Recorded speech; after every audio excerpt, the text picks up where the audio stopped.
Alice, Carmilla, what flicker combo maniac. Kung Alice ang gamit mo, malaking bagay talaga ang tamang timing at position. Lalo na kapag may flicker ka, hindi lang ito pang takbo kapag low HP ka. Pwede mo rin itong gamitin pang initiate ng team fight.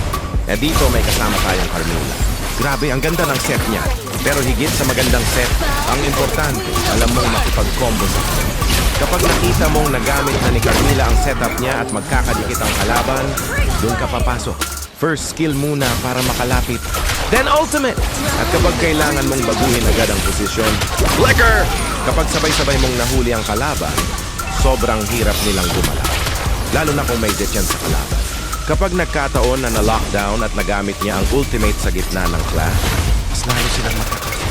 Kaya kung alis ang gamit mo, huwag puro habol ng isang target. Mas maganda minsan na hintayin silang magkumpulan. Isang magandang engage lang.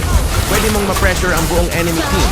At kapag may iba sa team nyo, mas makakatuwa dahil may dagdag pressure sa backline. Pero tandaan, hindi ibig sabihin na may flicker ka, lagi kang dapat sumugod. Timing pa rin ang pinakamahalaga. Hintayin ang magandang opening. Carmilla setup.